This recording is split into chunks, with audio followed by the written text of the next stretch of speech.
Welcome प्यारे बच्चों। Engineers gateway के यूट्यूब प्लेटफॉर्म पर मैं ललित आठी एक बार फिर से आपका स्वागत करता हूं।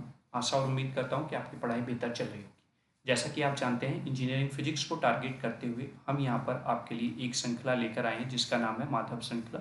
और इस श्रृंखला का मुख्य उद्देश्य जो है वो ये है कि जो न्यूमेरिकल वाला पोर्शन आपका फिजिक्स में पूछा जाता है सेक्शन बी में, उसको हम इतना स्ट्रॉन्ग आपका करा दें कि वो सेक्शन ही आपको पास कराने के लिए 99% आपका सहयोग कर जाए।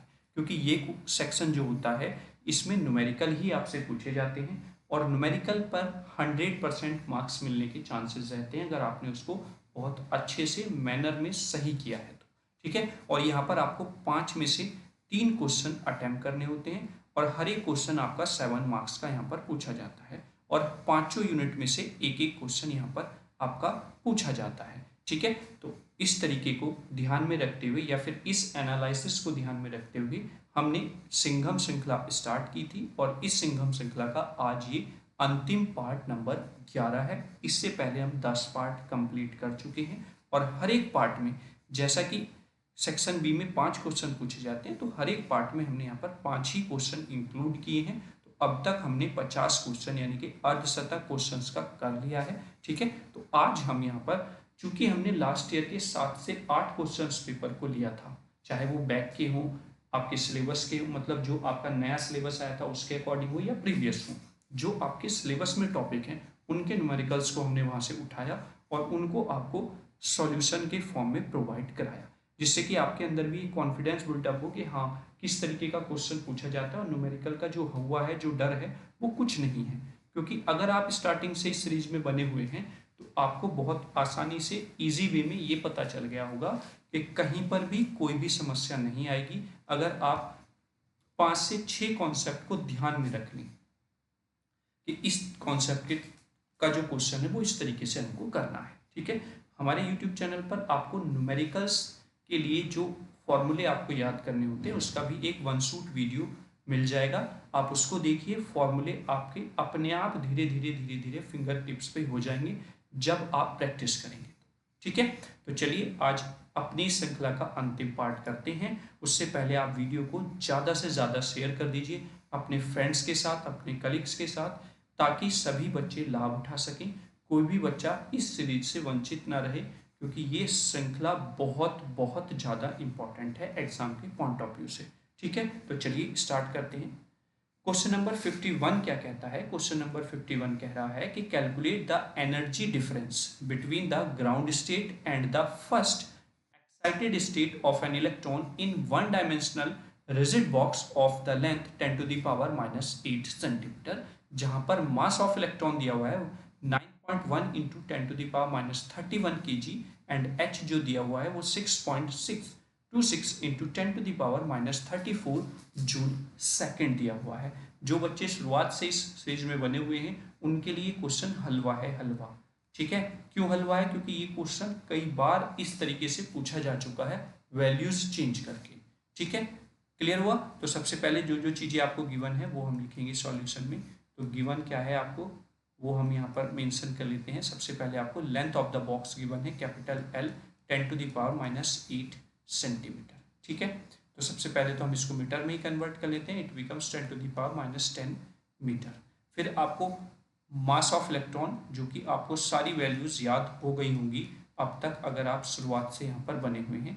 मैंने कहा था कि ये वैल्यूज आपको गिवन रहती हैं मोस्ट प्रोबेबली, लेकिन अगर नहीं गिवन है तो आपको ये याद होनी चाहिए। इन कांस्टेंट की वैल्यू कम से कम 5-6 कांस्टेंट हैं जो हमने पूरी फिजिक्स में यूज करने हैं। तो ये 5-6 जो कांस्टेंट है इनकी वैल्यूज आपको फिंगर टिप्स पर याद हो जानी चाहिए।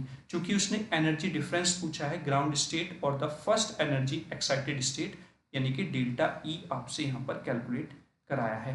और मैं शॉर्ट तरीके से आपको बता देता हूँ, डेल्टा ई जो होता है वो इक्वल्स टू होता है 3 टाइम्स ऑफ द E1, यानी कि ग्राउंड स्टेट पर जो एनर्जी लेवल है और फिर आपका नेक्स्ट एक्साइटेड स्टेट पर जो एनर्जी लेवल आएगा, यानी कि सेकेंड एनर्जी स्टेट जो होगी, वो उन दोनों का जो एनर्जी डिफरेंस है वो 3 टाइम्स ऑफ ग्राउंड स्टेट की जो एनर्जी होती है उसके होता है। ठीक है। क्योंकि हमें पता है फॉर्मूला, वी नो दैट, तो बस आप यहाँ पर E1 फाइंड आउट कीजिए और यहाँ पर वैल्यू पुट कर दीजिए। वी नो दैट हम जानते हैं कि ई एन इक्वल्स टू जो एनर्जी लेवल होता है, डिफरेंट डिस्क्रीट लेवल पर जो एनर्जी का लेवल होता है वो क्या होता है, E N equals to N square H square upon 8 M E L का होल स्क्वायर। ठीक है, तो अगर हम यहाँ पर n की वैल्यू को 1 पुट करते हैं देन इट बिकम्स E1 और it becomes H square upon 8 M E L का स्क्वायर। ठीक है, h की वैल्यू आपको दी हुई है 6.626 इंटू 10⁻⁻34 का होल स्क्वायर अपॉन यहाँ पर दिया हुआ है 8 इंटू 9.1 इंटू 10⁻⁻31 और फिर L की वैल्यू यहाँ पर दी हुई है 10⁻⁻10 का होल स्क्वायर। ठीक है, तो जब आप सारी वैल्यूज पुट कर देंगे और यहाँ पर कैलकुलेट करेंगे E1 की वैल्यू तो इट बिकम्स जो इक्वल आएगी 37.696 इलेक्ट्रॉन वोल्ट। अब बच्चे सोच रहे होंगे जब वो कैलकुलेटर से कैलकुलेट करेंगे तो ये वैल्यू उनकी नहीं आएगी बेटा, आपकी जो वैल्यू यहाँ से आएगी वो जूल में आएगी। तो वो भी मैं लिख देता हूँ, कभी आप कंफ्यूज होते फिर यहाँ पर E1 की वैल्यू यहाँ पर आएगी। और कमेंट बॉक्स में कमेंट करें कि सर इस वाले क्वेश्चन का आंसर गलत है ना। गलत नहीं है, बस हमने यहाँ पर जूल में नहीं लिखा है, हमने इलेक्ट्रॉन वोल्ट में यहाँ पर एनर्जी को मेंशन कर दिया था। ठीक है, तो ये हो गया आपका, बस आपसे एनर्जी डिफरेंस पूछा गया है तो E delta E equals to हो जाएगा 3 times of E1। 3 times of E1 अगर आप इसका करेंगे तो अगर मैं इलेक्ट्रॉन वोल्ट में वैल्यू रखता हूँ तो 37.696 EV यहाँ पर हो जाएगा और it becomes delta E equals to ये हो जाएगा 113.088 इलेक्ट्रॉन वोल्ट। ठीक है, तो आई होप आपको क्लियर हो गया होगा कि किस तरीके से हमें फाइंड आउट करना है।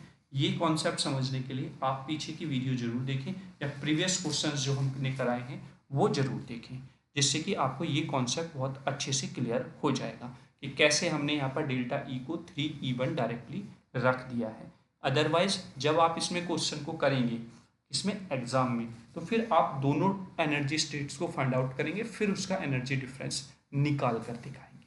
ठीक है, क्योंकि उससे एक कॉन्सेप्ट और आपका क्लियर होता है कि अगर आपसे पहले ग्राउंड स्टेट और दूसरे एक्साइटेड स्टेट की एनर्जी पूछ ली जाती है तो फिर आपको दोनों कैलकुलेट करने पड़ेंगे सेपरेटली। ठीक है, चलिए अब नेक्स्ट क्वेश्चन पर चलते हैं। Question number 52। क्वेश्चन नंबर 52 क्या कहता है? क्वेश्चन नंबर 52 कह रहा है कि light of the wavelength 6000 angstrom जो कि फॉल होती है normally on a thin wedge shaped film, यानी कि ये जो क्वेश्चन है ये थिन वेज शेप्ड फिल्म पर आधारित है ऑफ रिफ्रैक्टिव इंडेक्स, जिसका रिफ्रैक्टिव इंडेक्स है 1.4, forming fringes that are 2 mm apart, और वो जो फ्रिंजेस बनाता है वो 2 mm अपार्ट रहती हैं।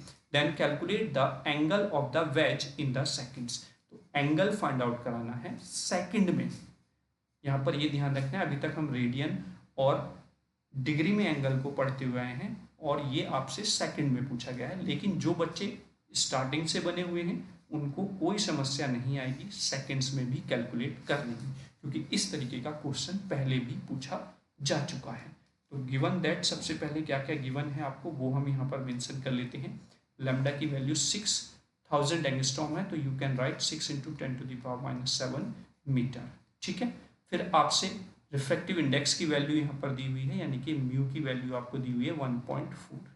ठीक है, फिर आपको दिया हुआ है refractive index 1.4 and the fringes that are 2 mm apart, यानी कि आपको यहाँ पर फ्रिंजेस के बीच का जो सेपरेशन है वो यहाँ पर दिया हुआ है 2 mm।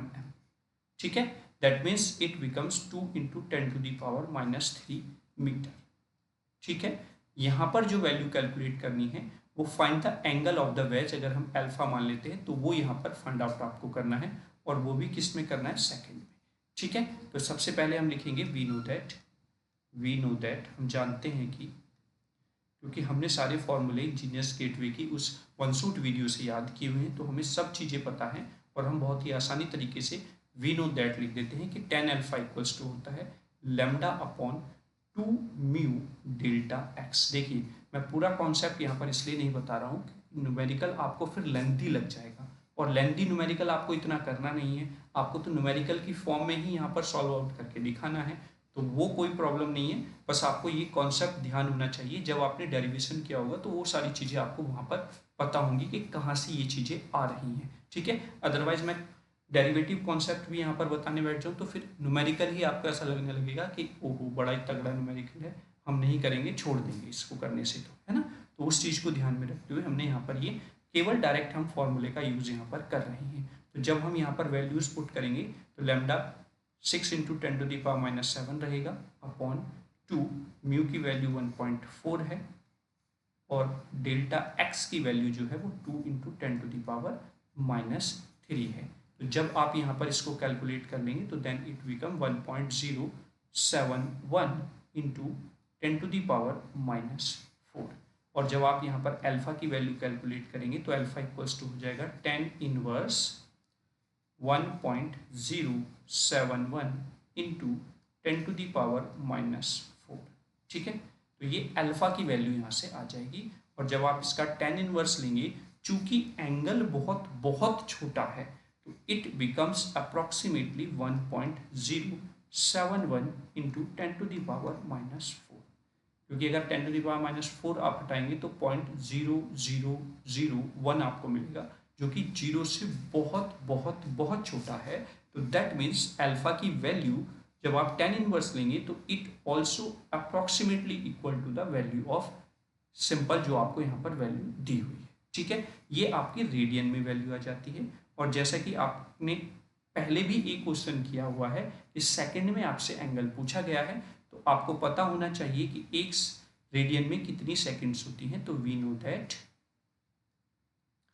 1 radian equals to 206.265 seconds. इतनी सेकेंड्स आपकी होती हैं एक रेडियन में। तो अब आपके पास इतनी सेकेंड्स आई हैं, तो देन रेडियन में रेडियन आए हुए हैं 1.071 इंटू 10⁻⁻4। आप इसको सेकेंड में जब कन्वर्ट करेंगे तो आप मल्टीप्लाई कर देंगे यहाँ पर इससे 206.265 से, then it becomes alpha equals to 22.1 second. तो ये आपका आंसर हो जाएगा जो उसने यहाँ पर पूछा था सेकेंड की फॉर्म में, ठीक है। आई होप आपको क्लियर हो गया होगा, ठीक है। तो अगर वो केवल और केवल एंगल वेज का पूछता तो आप यहाँ पर रेडियन पर इस वैल्यू को छोड़ देते, क्योंकि उसने एक स्पेसिफिक कंडीशन लगा दी कि सेकंड्स में आपको वैल्यू फाइंड आउट करनी है, तो इसलिए आपने एंगल को यहाँ पर सेकंड में फाइंड आउट कर दिया है। और उसके लिए आपको पता होना चाहिए कि एक रेडियन में 265 सेकंड्स होते हैं, ठीक है। क्लियर हुआ?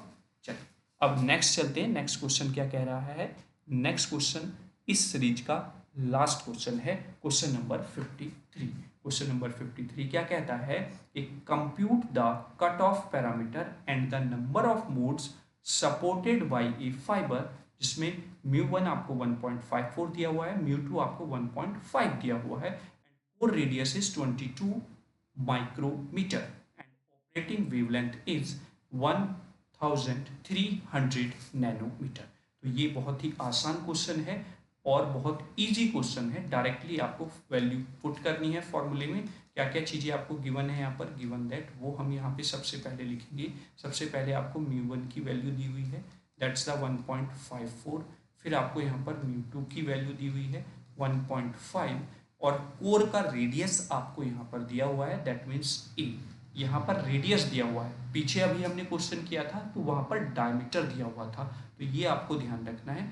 बच्चे क्या करते हैं, डायमीटर को ही डायरेक्ट रेडियस की जगह पर पुट कर देते हैं और वो फिर आपका आंसर गलत हो जाता है, ठीक है।